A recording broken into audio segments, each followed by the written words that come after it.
Subscribe now and press the bell icon. Never miss an update. Dear students, welcome to virtual Gyans. आज हम लोग पढ़ने वाले हैं क्लास 10 का साइंस, और इसमें हम लोग पढ़ने वाले हैं केमिकल रिएक्शंस एंड इक्वेशंस। ये हमारे क्लास 10 साइंस का फर्स्ट चैप्टर है। इसके अंदर हम लोग पढ़ेंगे what is chemical reaction, how do we identify a chemical reaction, writing a chemical reaction, balancing a chemical reaction, type of chemical reactions, and finally हम लोग खत्म करेंगे कोरोजन एंड रेंसिडिटी के साथ। तो स्टार्ट करने से पहले मैं आपको बता दूं, यही वो जगह है, यही वो प्लेलिस्ट है जहां पे मैं सारा वीडियोस अपलोड करने वाला हूं।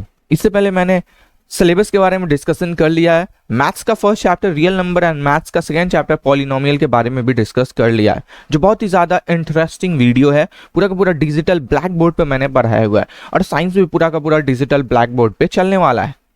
तो फटाफट से इस प्लेलिस्ट को बुकमार्क कर लीजिए अगर आप लैपटॉप या फिर डेस्कटॉप यूजर हो, एंड अगर आप एक मोबाइल यूजर हो तो उसमें भी प्लेलिस्ट सेव करने का ऑप्शन होता है। सेव करने के बाद वो सिंपली से आपके लाइब्रेरी सेक्शन में दिखता है।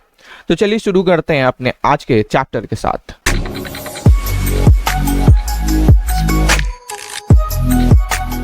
सबसे पहले मैं बात करूंगा what is chemical reaction. Chemical reaction होता क्या है? तो पहला पॉइंट है, अ chemical reaction is a process where the reactant gets converted into a product which may be under the influence of a catalyst. Chemical reaction एक process होता है जहां रिएक्टेंट प्रोडक्ट में कन्वर्ट हो जाता है। फॉर एग्जाम्पल C+O2 क्या बन रहा है? CO2 बन रहा है। तो ये और ये क्या है? रिएक्टेंट, और ये क्या है? प्रोडक्ट। ये कैसे पता चलेगा ये प्रोडक्ट है और ये रिएक्टेंट है? तो देखते हैं उसके लिए। A reactant are written on a left hand side। जो रिएक्टेंट होता है वो LHS में लिखते हैं, प्रोडक्ट होता है उसको हम लोग RHS में लिखते हैं। ठीक है, रिएक्टेंट के बीच में प्लस साइन होता है। अगर ढेर सारे प्रोडक्ट भी हो तो इसमें भी क्या होगा? प्लस साइन होगा। A word equation shows change of reactant to product through a arrowhead placed between them। और ये क्या है? एक इक्वेशन है। क्या है? एक इक्वेशन है। और ये इक्वेशन हम लोग को कैसे पता चलेगा कि ये एक इक्वेशन है रिएक्शन का? तो इसमें एक एरोहेड होगा, इससे हम लोग को पता चलेगा। The arrowhead point toward the product and show the direction of reaction. जो एरोहेड होता है ये प्रोडक्ट के तरफ पॉइंट करता है, और इससे हम लोग को पता चलता है कि रिएक्शन किस तरफ हुआ है। चलते हैं नेक्स्ट पेज पे। Now how do we identify a chemical reaction. हम लोग कैसे आइडेंटिफाई करेंगे केमिकल रिएक्शन हुआ है? तो उसके टोटल 4 फैक्टर्स हैं, first, second, third and fourth. तो पहला है चेंज इन स्टेट। ठीक है, हम लोगों को कैसे पता चलेगा? चेंज स्टेट होगा तो, चेंज इन कलर होगा तो, इवेल्युएशन ऑफ गैस होगा, चेंज इन टेम्परेचर।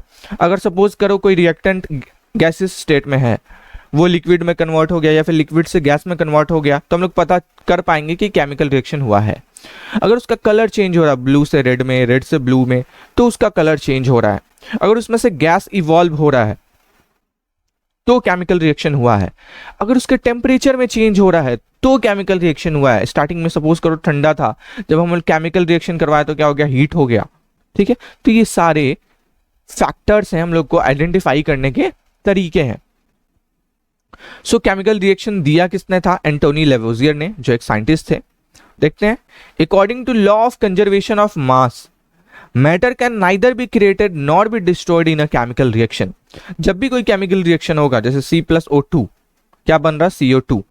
तो यहाँ पे एक कार्बन है तो यहाँ पे भी एक ही कार्बन आएगा, यहाँ पे 2 ऑक्सीजन है तो यहाँ पे भी 2 ही ऑक्सीजन आएगा। तो इसमें आप क्या देख पा रहे हो? एक था तो एक ही है, ना ही डिस्ट्रॉय हुआ ना ही नया क्रिएट हुआ। यहाँ पे 2 था तो 2 ही आया, ना ही डिस्ट्रॉय हुआ ना ही नया क्रिएट हुआ। So writing a chemical reaction. Chemical reaction को हम लोग राइट कैसे करते हैं? A chemical equation represent a chemical reaction. एक केमिकल इक्वेशन केमिकल रिएक्शन को रिप्रेजेंट करता है। If you recall formula of magnesium oxygen and magnesium oxide, अगर हम लोग magnesium oxygen and magnesium oxide के फॉर्मूला को रिकॉल करें तो वो कुछ इस तरीके से दिखेगा, Mg+O2। ये दोनों रिएक्ट करके क्या बन रहा है? MgO बन रहा है। अब यहाँ पे आप देख पा रहे हो, यहाँ पे 2 है, यहाँ पे 1 है। तो ये बेसिकली बैलेंसिंग का क्राइटेरिया होता है। तो जब हम लोग बैलेंसिंग पढ़ रहे होंगे उसमें अच्छी तरीके से समझेंगे कि ये कैसे काम करता है। ठीक है, बेसिकली आप अभी इतना ही जानिए कि कैसे रिएक्ट करता है और कैसे प्रोडक्ट बनता है। अब चलते हैं बैलेंसिंग अ केमिकल रिएक्शन। एक केमिकल रिएक्शन को हम लोग बैलेंस कैसे करेंगे? जैसे फॉर एग्जांपल 2H2O2 2H2O बन रहा है, लेकिन इन जनरल इसको हम लोग क्या लिखते हैं? H2 + O2 H2O। ठीक है, इन जनरल लिखते हैं। तो यहाँ पे 2 हाइड्रोजन है, यहाँ पे भी तो 2 हाइड्रोजन है, लेकिन यहाँ पे 2 ऑक्सीजन है और यहाँ पे कितना ऑक्सीजन है, 1 ऑक्सीजन है। तो ये बैलेंस नहीं है, तो हमको क्या करना पड़ेगा, इसको बैलेंस करना पड़ेगा। तो इसको बैलेंस करने के लिए कुछ पॉइंट्स होते हैं, कुछ स्टेप्स होते हैं जिसको हम लोग को फॉलो करना होता है। तो चलिए समझते हैं इन स्टेप्स को।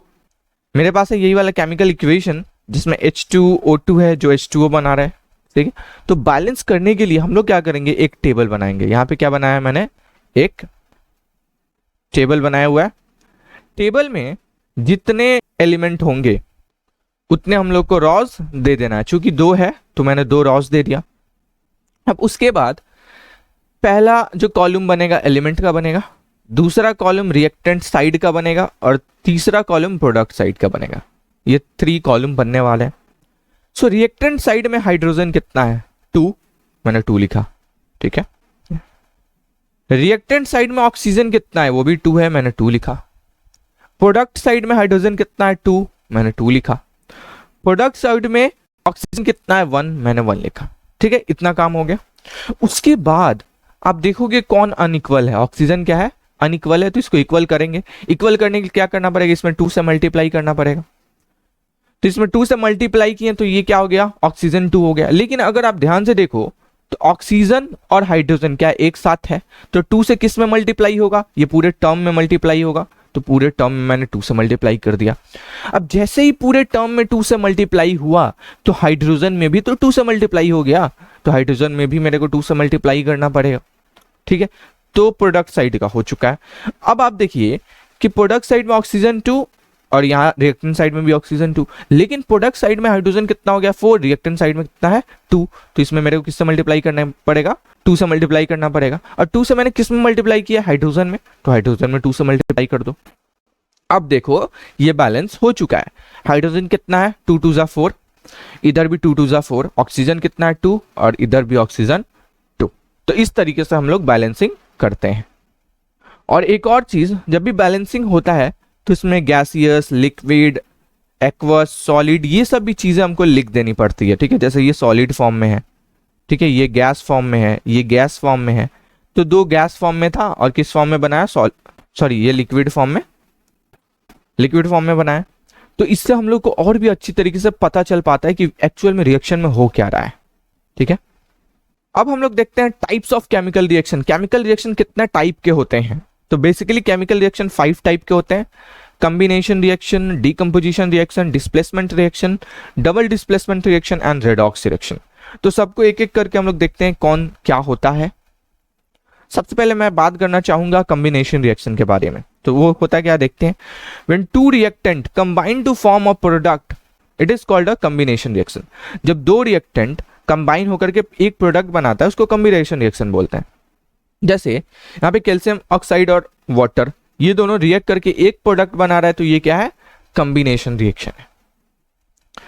Calcium oxide react vigorously with water to produce slaked lime, इसका नाम क्या है, स्लैग्ड लाइम है इन जनरल, और इन केमिकल में हम कैल्शियम हाइड्रोक्साइड बोलते हैं। Release a large amount of heat, इसके साथ हीट भी रिलीज होता है, ठीक है। Calcium oxide reacts slowly with the carbon dioxide in air to form a thin layer of calcium carbonate on the wall. अगर इसको कैल्शियम हाइड्रोक्साइड को हम लोग किससे रिएक्ट करवा देंगे, कार्बन डाइऑक्साइड से, CO2 से रिएक्ट करवा देंगे, तो क्या बन जाएगा, कैल्शियम कार्बोनेट बन जाएगा, CaCO3 बन जाएगा, ठीक है। Calcium carbonate is formed after 2 to 3 days of white washing and give a shiny finish to the wall. Calcium carbonate जो फॉर्म होता है वो 2 से 3 दिनों में फॉर्म होता है और ये वॉल्स को शाइनी फिनिश देता है, ठीक है। इसका एक तरीके से हम लोग एक यूज लिख सकते हैं। It is interesting to note that the chemical formula of marble is also CaCO3। Marble का भी केमिकल फॉर्मूला क्या होता है, CaCO3 होता है। Reaction in which heat is release, ऐसा रिएक्शन जिसमें हीट रिलीज हो along with the formation of product के साथ, तो उसको हम लोग एक्सोथर्मिक केमिकल रिएक्शन बोलते हैं।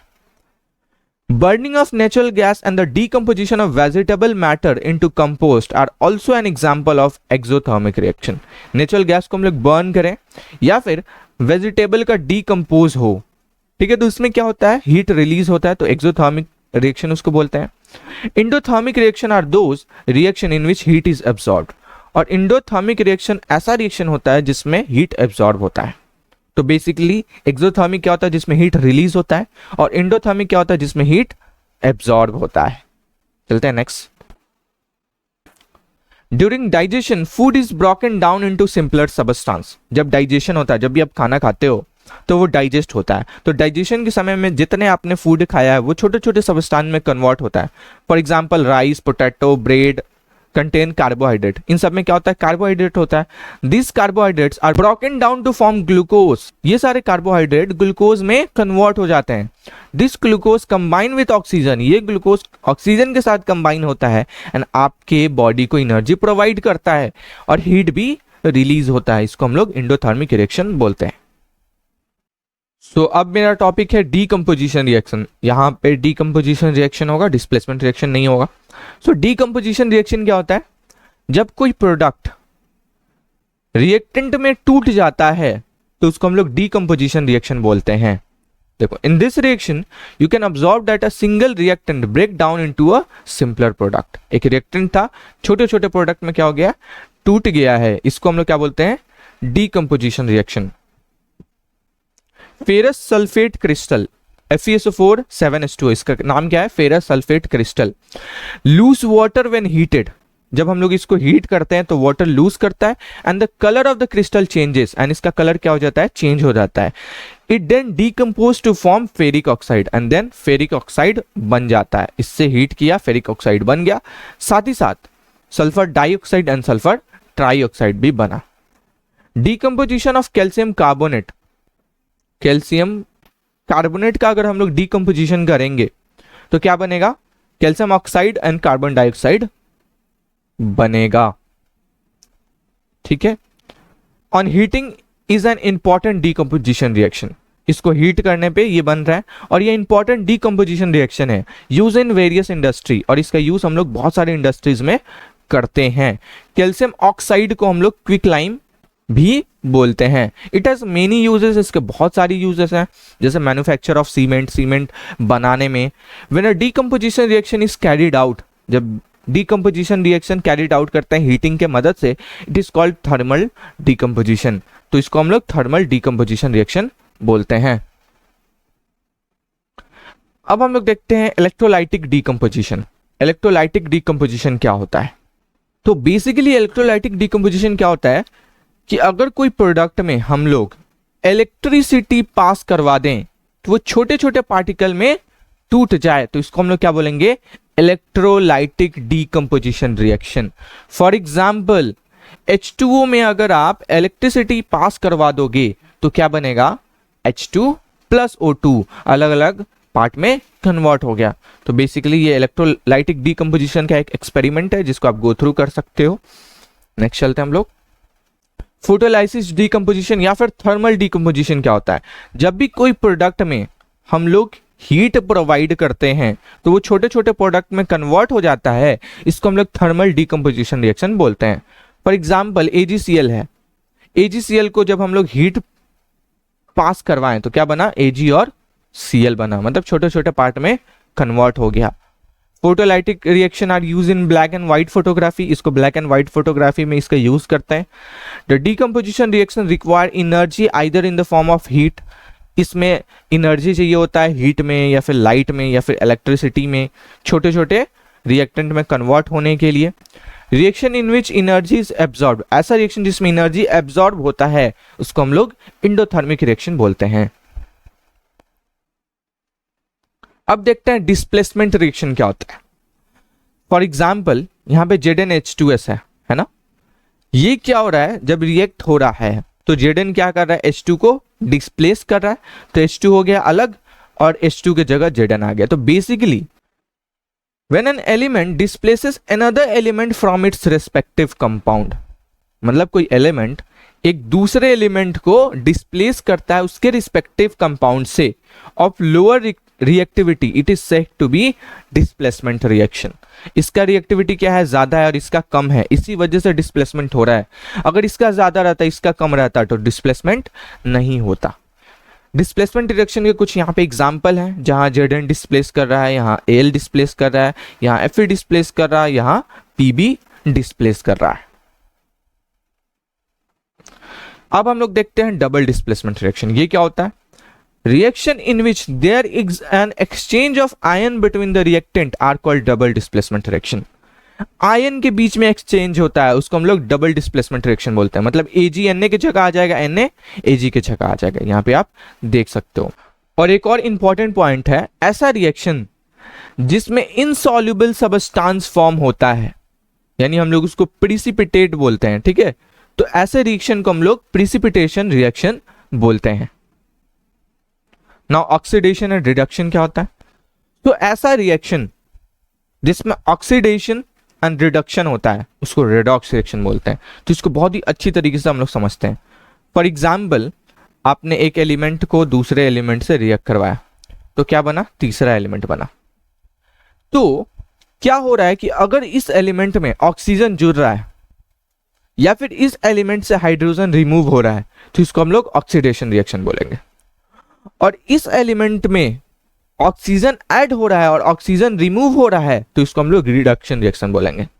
और ऐसा रिएक्शन जिसमें ऑक्सीडेशन एंड रिडक्शन दोनों हो, उसको हम लोग रेडॉक्स रिएक्शन बोलेंगे, ठीक है। For example, if a substance gain oxygen during a reaction, अगर कोई सब्सटेंस रिएक्शन के दौरान ऑक्सीजन गेन करता है, it is said to be oxidise, तो वो ऑक्सीडाइज हो जाता है, ठीक है। And if a substance loses oxygen during a reaction, it is said to be reduce, तो उसको हम लोग रिड्यूस बोलेंगे। मतलब सिंपली ऑक्सीजन जुड़ेगा तो ऑक्सीडाइज, एंड ऑक्सीजन लूज होगा तो रिड्यूस्ड। फॉर एग्जाम्पल वही है, अगर हाइड्रोजन लूज होगा तो ऑक्सीडाइज, एंड हाइड्रोजन गेन होगा तो रिड्यूस। तो कुछ एग्जाम्पल है ऑक्सीडेशन रिएक्शन के, यहाँ पे भी कुछ example oxidation and reduction reaction के, जिसे आप गो थ्रू कर सकते हो। और ये जो एग्जाम्पल है, CH4O2 के साथ रिएक्ट हुआ, CO2 और H2O बन रहा है, तो इसमें ऑक्सीडेशन भी हो रहा है और रिडक्शन भी हो रहा है, तो इसको हम लोग क्या बोलेंगे? रेडॉक्स रिएक्शन, ठीक है। नेक्स्ट चलते हैं। ना फाइनली हम लोग पहुंच चुके हैं इस चैप्टर के लास्ट में, जिसका नाम है corrosion and rancidity. So corrosion क्या होता है, रेंसिडिटी क्या होता है, इसको देखते हैं। When a metal is attacked by a substance, जब कोई मेटल अटैक होता है सबस्टांस से, अराउंड इट, उसके आसपास के सबस्टांस से, such as moisture, acid, it is said to be corrode, तो उसको हम लोग कोरोडेड बोल देते हैं। And this process is called corrosion, and इस प्रोसेस को हम लोग क्या बोलते हैं? कोरोजन बोलते हैं। फॉर एग्जाम्पल, अगर रॉड है, आसपास में अगर वाटर से, एयर से आप इसको कंटेक्ट में रखोगे, तो क्या हो जाएगा? इसके ऊपर कोरोडेड आ जाएगा, कोरोजन आ जाएगा, ठीक है। आयरन ऑक्साइड का लेयर बन जाएगा, जो इसको क्या करेगा? खराब करने लगेगा। The black coating on silver, silver पे क्या आता है? ब्लैक कोटिंग आने लगता है। और ग्रीन कोटिंग ऑन कॉपर, और कॉपर पे कैसा कोटिंग आने लगता है? ग्रीन कोटिंग आने लगता है। तो इससे हम लोग क्या समझ सकते हैं कि सिल्वर एंड कॉपर क्या हो गया है? कोरोडेड हो चुका है। Corrosion causes damage to car bodies, corrosion car bodies को क्या करता है? डैमेज करता है, ब्रिज को डैमेज करता है, आयरन रेलिंग को डैमेज करता है, सीप को डैमेज करता है, और ऐसे मटेरियल जो मेटल से बने होते हैं, आयरन से बने होते हैं, उसको भी डैमेज करता है, उसमें सीरियस प्रॉब्लम लाता है ना। अब हम लोग देखते हैं रेंसिडिटी क्या होता है। When fat and oil are oxidized, जब फैट एंड ऑयल को ऑक्सीडाइज करते हैं, they become rancid and their smell taste changes, तो ये rancid हो जाता है और इसका स्मेल और टेस्ट चेंज हो जाता है। Usually substance which prevent oxidation are added to food containing fat and oil, keeping food in airtight container help to slow down oxidation. This prevent the food from becoming rancid and hence chips and flues with nitrogen gas to prevent it from rancidity. तो basically rancidity का मतलब क्या होता है? कोई product का खराब हो जाना, अगर कोई खाने वाला सामान है, ठीक है, तो हो क्या रहा है? वो ऑक्सीडाइज हो जा रहा है। कैसे ऑक्सीडाइज हो जा रहा है? एयर के प्रेजेंट में आके ऑक्सीडाइज हो जा रहा है, ठीक है। उसके टेस्ट चेंज हो जा रहे हैं, स्मेल चेंज हो जा रहे हैं, ठीक है। उसमें कुछ फैटी सा, ऑयली सा आ जा रहा है, तो वो खराब हो जा रहा है। तो उसको हम लोग प्रिवेंट करने के लिए क्या करेंगे? उसको एयर टाइट कंटेनर में पैक कर देंगे। जैसे आप चिप्स वगैरह खाते हो, तो वो क्या होता है? एयर टाइट कंटेनर में पैक होता है, जिससे अंदर का जो चिप्स वगैरह होता है वो सही रहता है। अगर उसको एयर टाइट कंटेनर में हम लोग पैक नहीं करें, तो 1 से 2 दिन के अंदर वो क्या हो जाएगा? खराब हो जाएगा। सो गाइज, अगर आपको ये वीडियो अच्छा लगा तो इस वीडियो को लाइक एंड शेयर कर दीजिए, एंड अगर आप मेरे चैनल पे नए हैं तो मेरे चैनल को सब्सक्राइब कर दीजिए, एंड अगर आपने इस चैनल को सब्सक्राइब कर भी दिया है तो आप दूसरों से भी सब्सक्राइब करवा सकते हो, क्योंकि सब्सक्राइबर बहुत ज़्यादा ज़रूरी है। तो गाइज फिलहाल इस वीडियो में इतना ही, and I will see you next time.